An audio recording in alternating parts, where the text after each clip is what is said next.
You know, we spend so much time on the big things, the Rickenbackers, the Vox AC30 amps, the whole studio wizardry of George Martin. The huge, iconic pieces. Exactly.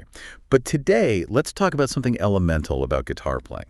Yes, the humble guitar pick. It's actually an interesting story. It is, isn't it? Because it really tracks their evolution as musicians. It really does. And I think we have to start with this legend that's been floating around for, well, for decades.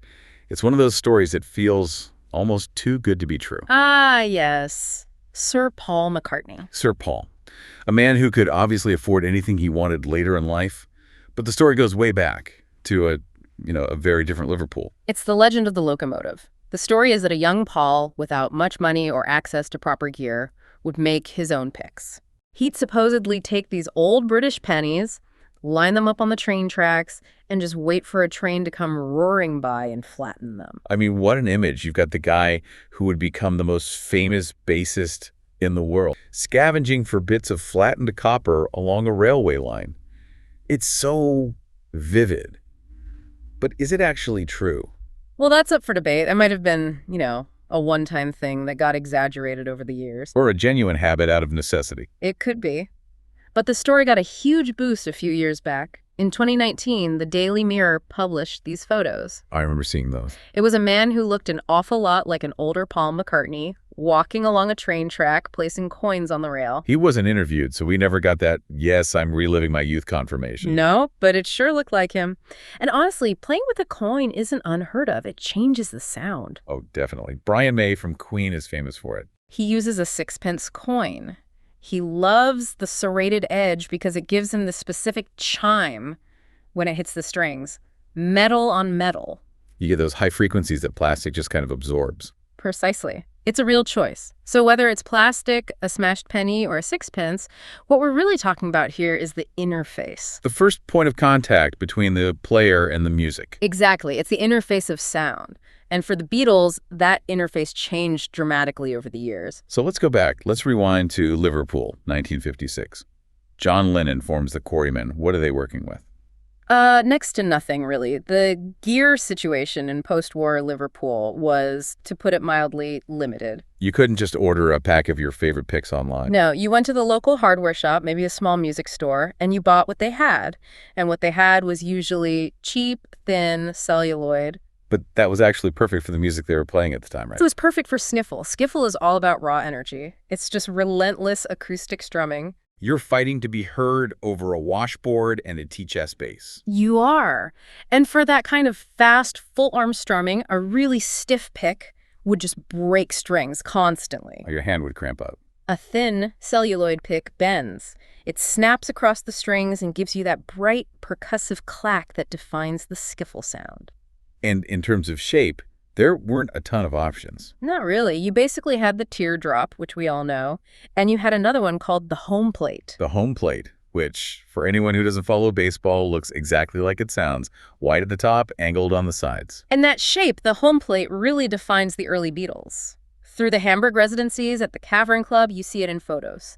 All three of them, John, Paul, and George, they all favored it.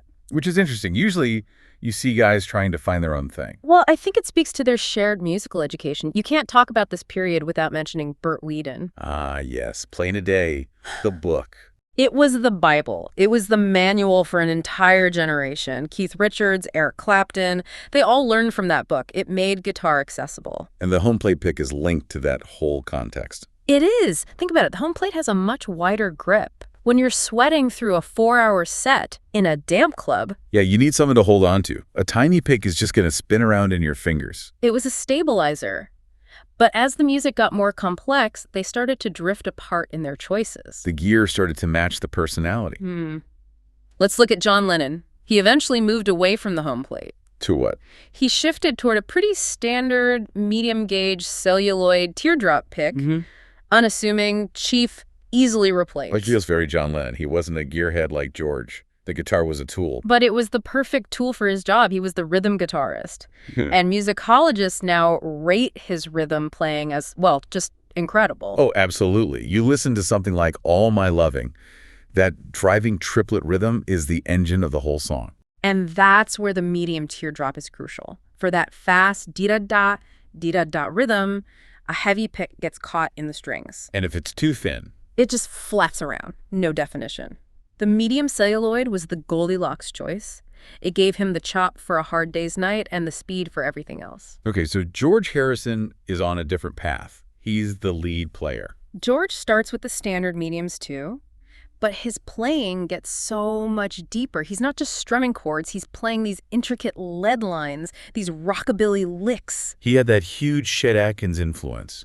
Deeply. So George adopted what we now call the 351 pick shape. Which is pretty much the standard guitar pick shape most people think of today. It is, and for George, it was about control.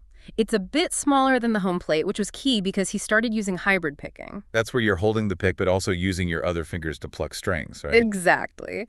The pick plays the bass notes, your fingers pluck the high strings. You need a pick that's small enough to maneuver to get it out of the way.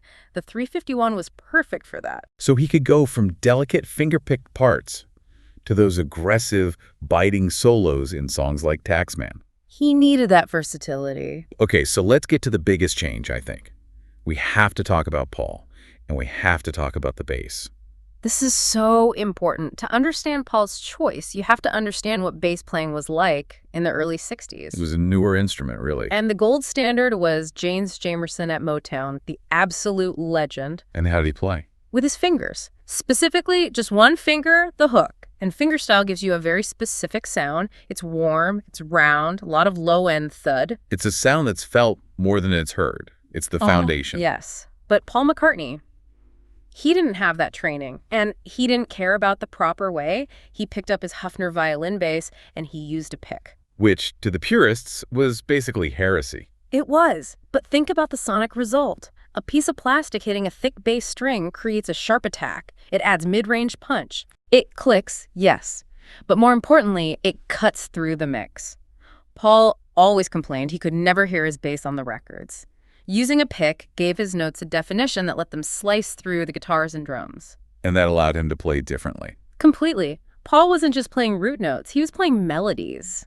Think about Paperback Writer or Rain, and if he'd played those fast, complex lines with his finger, they would have just turned into a muddy rumble. The pick gave him the clarity he needed.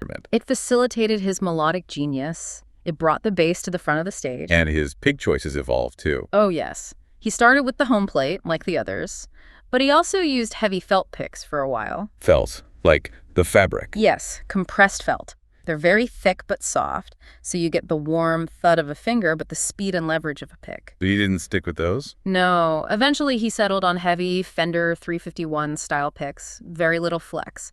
You need mass to move a thick bass string. And he became obsessed with the feel being consistent. There's that great story about his fingernails. It's a wonderful detail. Yeah. He relied on the tactile feedback, but when you play with a pick, your index finger often grazes the string.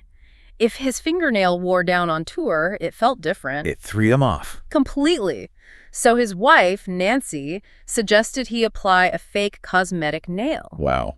Not for fashion. No, just to restore the physical geometry of his hand. That's how dialed in he was to the mechanics of it all. It's so easy to dismiss the pick, isn't it? Yeah. We all lose them. They end up in the laundry. I think my acoustic guitar is half full of them right now. Mine too. But despite being disposable, they're everything. They're the tool that starts the sound. And the collector's market definitely understands their value now. It's gotten crazy, hasn't it? It's astonishing. Julian's Auction sold a pick that John Lennon used during rehearsals for his Madison Square Garden show in 1972. Just one pick. One single piece of celluloid that probably cost a fraction of a penny. It sold for $2,560. Wow. For a piece of plastic. Well, you're not buying the plastic, you're buying the mojo, the direct connection. What an amazing journey. From a kid maybe flattening pennies on a train track. To a sound that fundamentally redefined the bass guitar in rock music. All fueled by a simple piece of celluloid. Well, thanks for joining us today. Whenever you feel like knowing more about the Beatles, visit us at BeatlesRewind.com. It's the Beatles, all day, every day, 8 days a week. Cass, we'll do it again tomorrow. Right. Absolutely, I wouldn't miss it. Until next time, when you listen. Your mind conducts its own symphony.